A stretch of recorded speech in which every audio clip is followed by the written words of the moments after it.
Porque o futuro secretário nacional de Segurança Pública, Mário Luiz Sarrubo, contou em uma entrevista que ele concedeu ao jornal O Estado de São Paulo alguns detalhes da sua ousada meta para conter o avanço das facções violentas do crime organizado no país e propôs uma ação integrada com todas as polícias estaduais. Uma das principais metas é a asfixia de facções criminosas, em especial o PCC. Segundo Sarrubo, é preciso respeitar os direitos humanos, mas com a força necessária, vou abrir aspas. É um meio termo que a gente tem que buscar, a força do Estado no combate ao crime, com respeito absoluto aos direitos humanos, à integridade e à dignidade da pessoa, fecho aspas. Lembrando que o escolhido por Lewandowski, Sarrubo atualmente é procurador-geral de Justiça do Ministério Público de São Paulo. Você, Roberto Motto, o que achou das falas do futuro secretário de Segurança Pública do Ministério da Justiça, Sarrubo, dizendo que é preciso respeitar os direitos humanos, mas com a força necessária? Parece que a prioridade zero, neste caso, será o combate às facções e grupos criminosos. Mota. Eu não vi essa entrevista, mas pelo que você está citando, Daniel, não é possível fazer nenhum julgamento. Se você me perguntar qual é o cerne da questão da criminalidade hoje no Brasil, eu não vou dizer que é respeito aos direitos humanos, porque hoje morrem mais de 40 mil pessoas assassinadas todos os anos no Brasil. E 92% desses crimes nunca são esclarecidos. Vocês já imaginaram o que é isso? 92%. Em 92% dos casos de homicídio, a polícia sequer sabe quem foi que cometeu o crime. Aí eu pergunto a vocês, onde estão os direitos humanos nessa história? Onde estão os direitos humanos das famílias brasileiras? Eu já falei isso aqui, nos últimos 20 anos, foram 1 milhão de brasileiros mortos, assassinados. Em 92% desses casos, não se sabe quem foi que cometeu o crime. Então, a luta contra o crime, ela é, por natureza, assimétrica. A gente tem que entender isso, porque senão a gente fica muito frustrado. Porque, do lado da lei, você tem que obedecer à lei. Você tem que obedecer todas as regras, todos os regulamentos. Você tem que dar satisfação para a Corregedoria, para o Ministério Público, para a Defensoria, para os parlamentares, para a turma dos direitos humanos. Do outro lado, vale tudo. O bandido pode fazer o que ele quiser. Então, imagine a seguinte cena. O bandido, um criminoso, um vagabundo, que é o termo técnico, assassina um policial, atira num policial. O policial vai ficar, ou ele vai morrer, ou vai ficar aleijado, ou vai ficar gravemente ferido. E aí o que vai acontecer com o criminoso? Bom, ele é preso ali, e aí já tem uma chance, em vários casos, dele no dia seguinte sair na audiência de custódia. Né? Vamos supor que ele não sai, que ele continua preso. Aí a polícia vai fazer uma investigação. Vocês imaginem o esforço envolvido nisso. Tá? A polícia vai fazer uma investigação, vai preparar um inquérito criminal. Eu poderia ficar aqui o programa inteiro descrevendo para vocês a quantidade de trabalho envolvido nisso. Depois, quando termina, a polícia vai pegar aquele processo e vai entregar para o Ministério Público.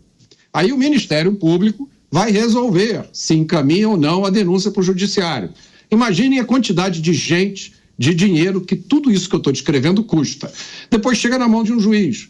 O juiz vai resolver se aceita ou não aquela denúncia, vai julgar o criminoso, aí o criminoso vai ser sentenciado, pode recorrer. É tudo muito confuso, ninguém sabe quando acaba a possibilidade de recorrer, mas aí vamos imaginar que o criminoso, né, chega um dia que ele é condenado e vai ter que ir para a prisão. Nesse meio tempo se passou um tempo enorme, né, nesse processo inteiro. A pessoa que foi baleada ou que foi morta, ela está sofrendo, ela não teve aquele mal reparado. A família que perdeu um ente querido vai sofrer aquela perda para sempre. No meio desse processo todo que eu estou descrevendo, esse criminoso ele pode ter sido solto ou fugido e está cometendo outros crimes. Então percebam a natureza ingrata disso tudo que eu estou descrevendo e reflitam comigo, pensem se a prioridade no combate ao crime é o respeito absoluto aos direitos humanos. Pois é, vários questionamentos justamente sobre essa frase, essa afirmação quando o Sarrubo concedeu a entrevista ao jornal Estado de São Paulo. Segundo ele, é um meio termo que é preciso buscar na força do Estado no combate ao crime com respeito absoluto aos direitos humanos. É possível combater o crime organizado utilizando a força necessária, a intensidade necessária, mas tomando muito cuidado com esses bandidos, com essas facções, Gani? Qual é o ajuste que é preciso fazer nesse tipo de ação? Eu acho que hoje nenhum, é mais respaldo ao policial, é acabar com essa demonização do policial, a começar por esses grupos, Caniato, de direitos humanos, que quando há um confronto, o policial está colocando a sua vida em risco para defender a sociedade, no caso da Baixada Santista, no caso aqui no Morumbi, e tem uma operação bem sucedida da polícia, tem troca de tiros, e é claro que nessa troca de tiros vai lá morrer o criminoso, isso é o mundo real. Não é que o policial já chegou, atirou para matar, não é isso, mas no mundo fantasioso deles, toda a operação ela tem que ser tão hollywoodiana, que não vai morrer absolutamente ninguém, mesmo que o policial tenha agido em legítima defesa. Então, a começar com a gente aqui acabando com essa demonização da polícia, dando esse respaldo. Então, os direitos humanos, ele tem que dar esse respaldo agora para a polícia, porque a gente só vê direitos humanos para os bandidos. Cadê os direitos humanos dos policiais e das vítimas? O Mota tocou num ponto importantíssimo também, e que essa turma dos direitos humanos fazem aí uma salada com as estatísticas e vende uma falácia, uma mentira. Falácia aqui no sentido verdadeiro do termo, né? Uma falsa lógica. Ou seja, aprende-se muito no Brasil, tá vendo? Olha, é muito rigorosa a nossa justiça, aprende-se muito. Prende-se muito pouco, porque como o Mota falou, se apenas 92% dos homicídios são esclarecidos e há punição, eu estou falando que a cada 100 assassinos, a cada 100, apenas 8 vão para a cadeia. 92 não foram para a cadeia. Com essa estatística básica, você desmonta todo este argumento, essa falácia, essa narrativa mentirosa de que há um encarceramento em massa no país, porque eles usam números absolutos. E você tem que usar os números de acordo com os crimes cometidos. Com os crimes cometidos, prende-se muito pouco nesse país. É importante essa análise do Alan Gani. A gente está repercutindo a entrevista concedida pelo futuro secretário nacional de Segurança Pública ao jornal Estado de São Paulo, Mário Luiz Sarrubo. E você, Cristiano Beraldo, que é preciso destacar, agora várias pessoas, claro, que acompanham o programa, ironizando as falas, mas utilizando aquela cena que a gente até chegou a mostrar aqui no programa, daquela juíza que ficou muito preocupada com aquela pessoa que participaria de uma audiência porque ele estava com frio e ela ofereceu café, também um casaco para ele.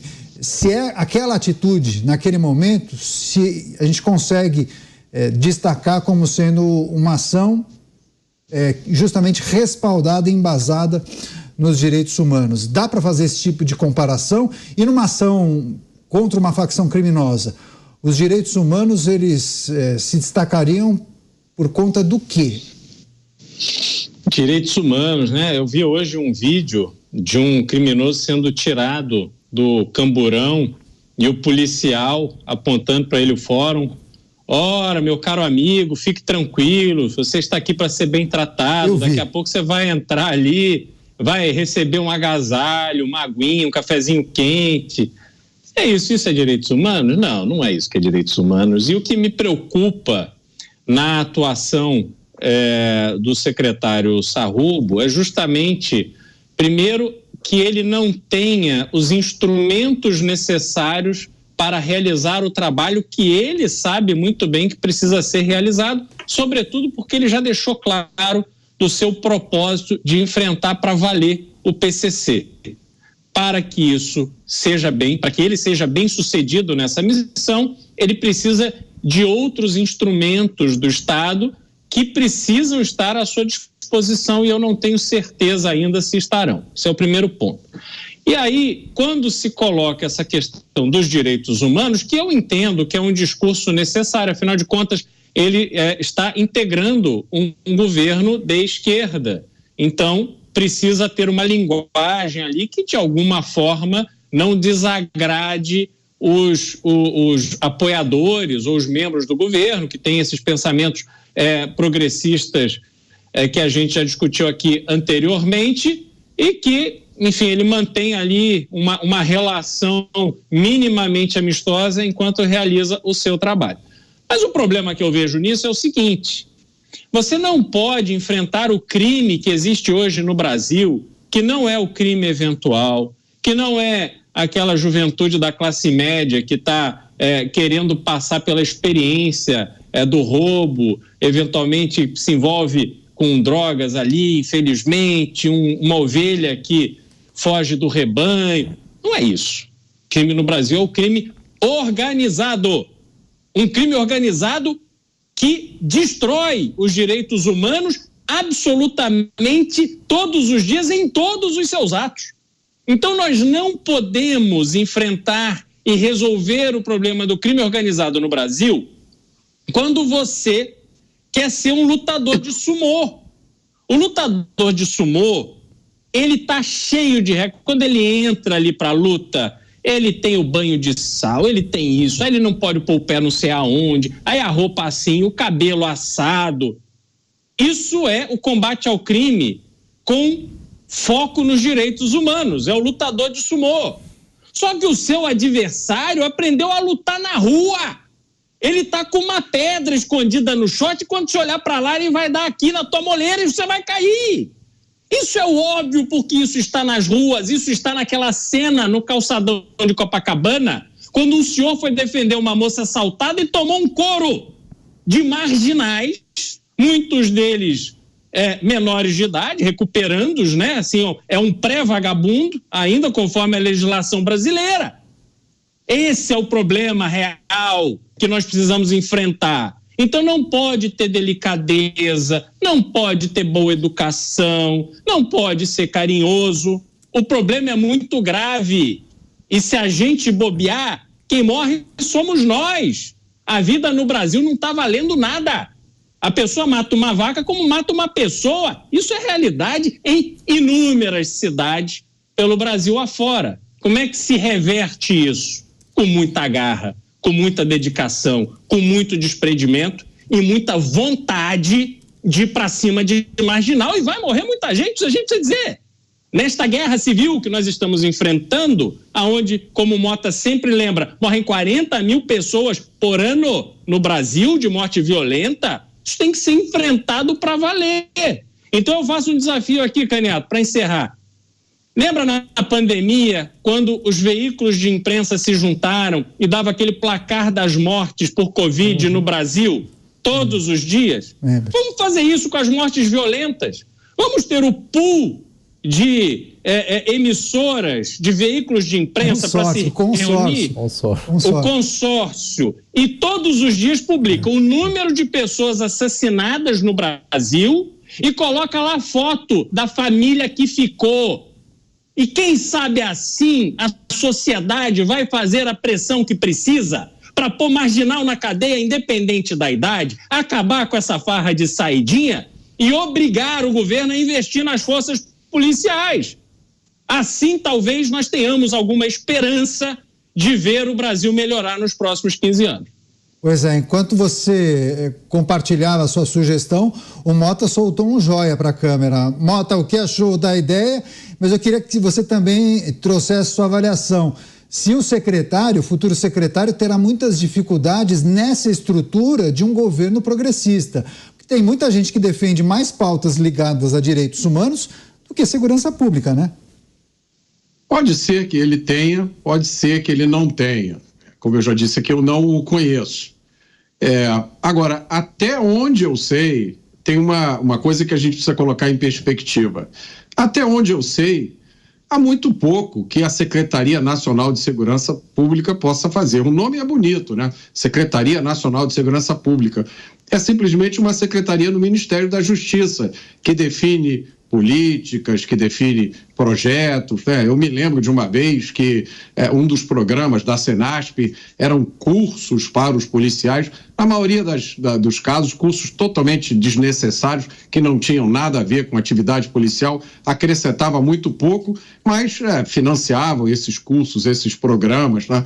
Então, eu realmente, do meu ponto de vista aqui, não consigo enxergar qual é o grande impacto que a Secretaria Nacional de Segurança Pública possa fazer na segurança pública do Brasil, né? Como eu já disse aqui, tem 2 aspectos que são prioritários. Um é a mudança da legislação. Isso aí é para ontem. O outro aspecto é o aspecto da aplicação da lei, que ficou brilhantemente demonstrado, né? É um aspecto que tem um caráter moral. Eu já falei sobre isso aqui, eu já ouvi de vários magistrados que no Brasil impera o fetiche da pena mínima. Então, os magistrados sempre, via de regra, aplicam a pena mínima, quando, na verdade, a lei prevê uma pena mínima, uma pena máxima, e você dá a graduação conforme as características do crime, conforme o criminoso. Mas no Brasil se aplica sempre a pena mínima. E isso foi exemplarmente mostrado, esse aspecto moral, sim, no caso do cafezinho e do casaco, né? É lógico que não há problema nenhum em se dar um casaco a quem tem frio, mas aquela era uma situação muito simbólica. Ali você tinha um representante do Estado, um representante de todos nós, uma pessoa que representa as milhares de famílias do Brasil que perderam seus entes queridos de forma violenta. Ela está representando uma sociedade que busca justiça, que busca reparação. Então, faz parte dessa busca por justiça a expressão de indignação em relação a um criminoso que violou os nossos direitos, os nossos valores mais sagrados. Não se pode estender para o criminoso direitos, benefícios, carinho que as vítimas não recebem. A vítima de uma pessoa, os parentes, familiares de uma pessoa que é assassinada no Brasil, eles morrem várias vezes durante o processo, porque eles são tratados como se não existissem. Então, é inconcebível que a gente viva num Estado que tem esta afeição, me desculpem, doentia por criminosos e ignora completamente as vítimas. Várias pessoas apoiando, manifestando, fazendo perguntas e comentários e elogiando também os nossos analistas. Lícia Farias, o governo deveria de vez em quando, o governo e autoridades poderiam assistir de vez em quando a programação da Jovem Pan e os comentaristas do programa Os Pingos nos Is. Obrigado, Lícia. E também a Ana Maria Capote Valente Sampaio, essa juíza não nos representa, naturalmente fazendo uma menção àquele caso do casaco e do cafezinho. Para fechar, você, Alan Gani. Olha, a ideia do Beraldo, ela é maravilhosa. Agora, dado o estado de aparelhamento ideológico, é capaz de fazerem uma contagem de bandidos mortos todos os dias. A gente observa isso em muitas publicações ao redor do Brasil.